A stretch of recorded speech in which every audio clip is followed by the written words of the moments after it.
Georgia में आप company कैसे ओपन कर सकते हैं, कंपनी ओपन करने के क्या फ़ायदे हैं, क्या नुकसान है, ये आज मैं आपको पूरी वीडियो में डिटेल से बताऊंगा। वीडियो पूरी देखिए। अस्सलाम वालेकुम दोस्तों, मैं हूं यासिर भट्ट और आप देख रहे हैं ट्रैवल विद मी। तो दोस्तों काफ़ी ज़्यादा मुझे दोस्त सवाल कर रहे थे कि जॉर्जिया में बट साहब कंपनी बनाना हो, कारोबार करना हो तो उसका क्या तरीक़ेकार है, कंपनी कैसे रजिस्टर करवानी है और उसका टोटल थोड़ा सा प्रोसीजर बता दें कंप्लीट, और उसके जो फ़ायदे और नुकसान हैं वो भी बता दें कि उसमें हम लोग क्या हम लोगों को मिल सकता है, क्या हम लोग उसमें हमें बेनिफिट है, क्या नहीं है, तो वो डिटेल से सारी बता दें। तो आज आपको इस वीडियो में मैं डिटेल से बताऊंगा कि जॉर्जिया में आपने कंपनी ओपन करके कैसे कारोबार करना है। तो जैसे आप फॉर एग्जांपल गल्फ़ कंट्री से आते हैं तो आपको 3 महीने का ऑन अराइवल वीज़ा मिलता है।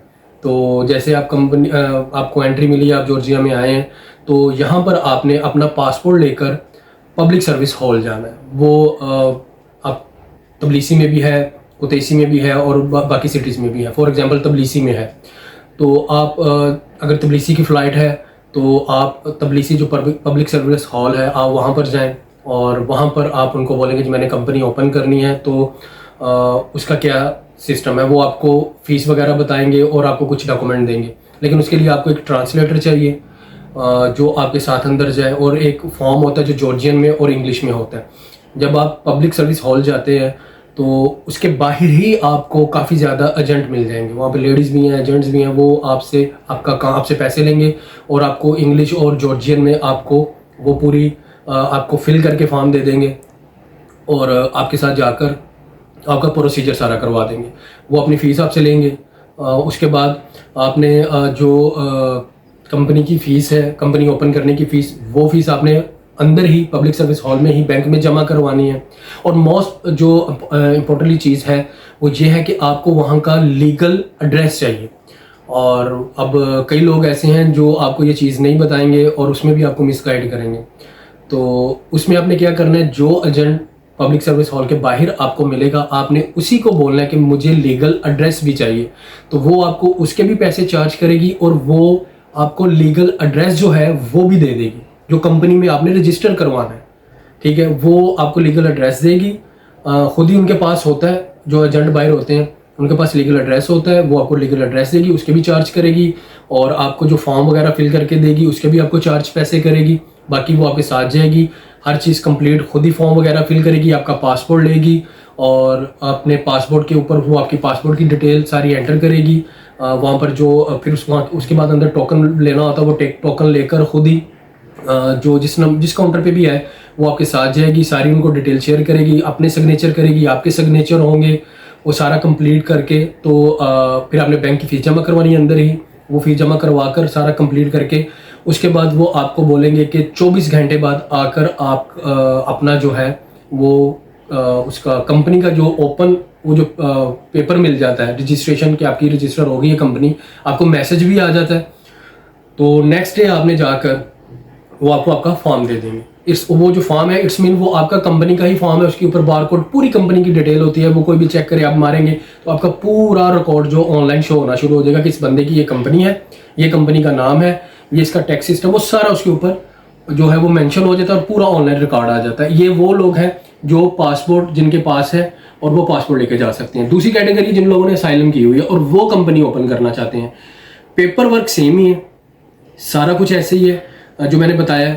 आपने अपने पासपोर्ट की जगह आपने अपना असाइलम कार्ड उनको दे देना, तो वो पासपोर्ट नंबर और उसकी डिटेल की जगह आपके असाइलम कार्ड की डिटेल और वो लिख देंगे और वो सेम वो फीस और सेम सारा प्रोसीजर वही है। नेक्स्ट डे आपने जाना है, आपको मैसेज भी आ जाएगा आपकी सिम पर। नेक्स्ट डे आपने जाकर वो फॉर्म अपना ले आना है कंपनी का, तो उसके ऊपर वो सारी डिटेल वगैरह हर चीज़ होती है, बारकोड आता है, वो मारते हैं तो पूरा आपका नाम, कंपनी का पूरा रजिस्ट्रेशन नंबर जो होता है वो भी आ जाता है कि ये बंदे की कंपनी रजिस्टर होगी। उसके बाद आप उस कंपनी पर कोई भी कारोबार कर सकते हैं, बट आप जो भी करना चाहें, आप अगर होटल बनाना चाहते हैं, हॉस्टल खोलना चाहते हैं, कुछ भी करना चाहते हैं तो वो आप कोई भी कर सकते हैं। ये चीज़ नहीं है कि हर काम के लिए अलग अलग से आपको कोई परमिट लेना पड़ेगा। वो जो भी आपने काम करना है, हॉस्टल या होटल आपने बनाना है, तो वो समझ लें कि वही चीज़ जो है वो आपकी उसी के अंदर है, आप उस पर कोई भी काम कर सकते हैं। और दूसरी चीज़ ये कि इसके ऊपर आपको फ़ायदा क्या है, नुकसान क्या है।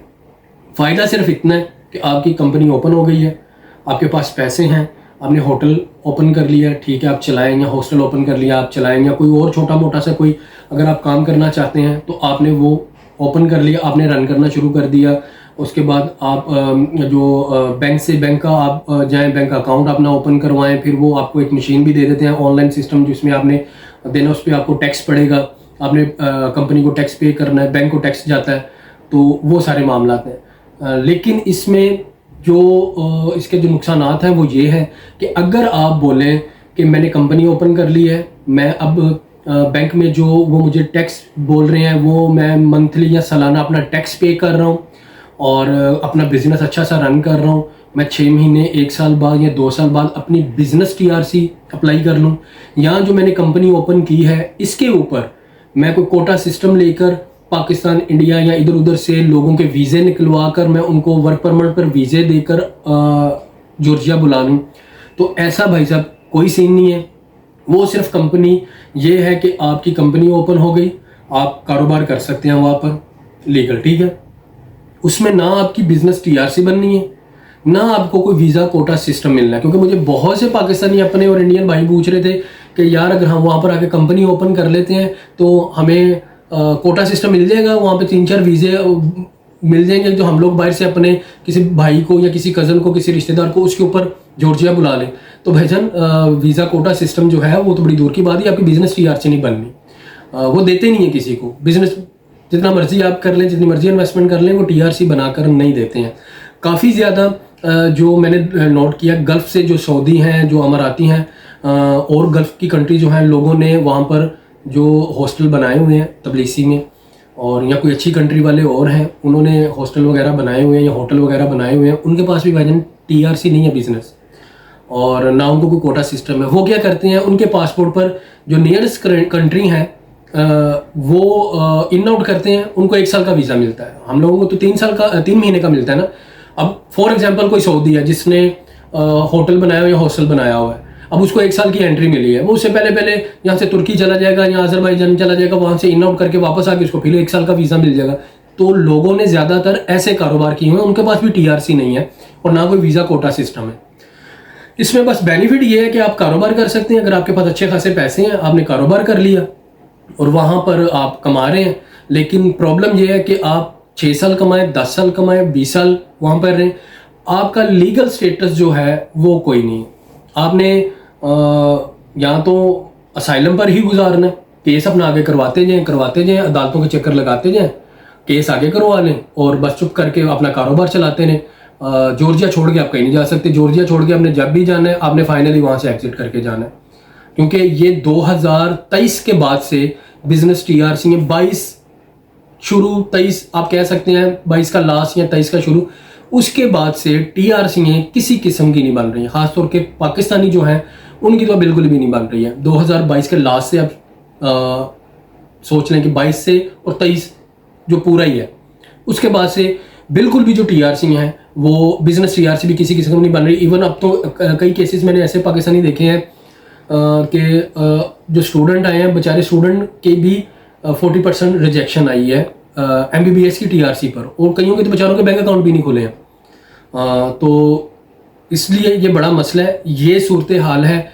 कंपनी ओपन कराने का मैंने आपको फुल तरीका बता दिया, इससे कोई रॉकेट साइंस नहीं है, कोई बड़ा मसला नहीं है।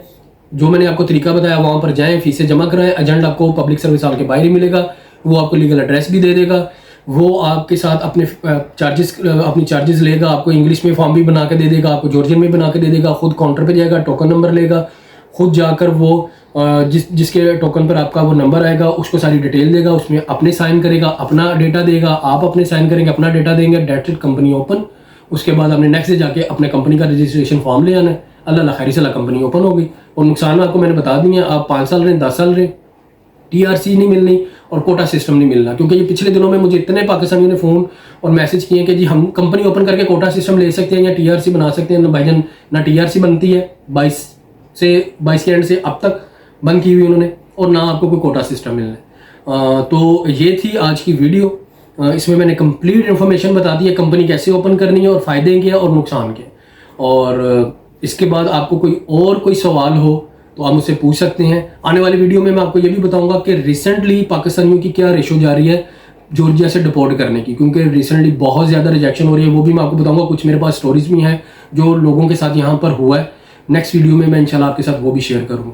तो उम्मीद करता हूँ आज की वीडियो आपको पसंद आई होगी, इन्फॉर्मेशन आपको अच्छी लगी होगी। कोई और सवाल, कोई और मालूमात आप लेना चाहें तो मुझसे आप रब्ता कर सकते हैं। मुझे आप मैसेज कर दें, कमेंट कर दें, मैं इंशाल्लाह उस पर भी वीडियो बना दूँगा। तब तक के लिए अल्लाह हाफिज़।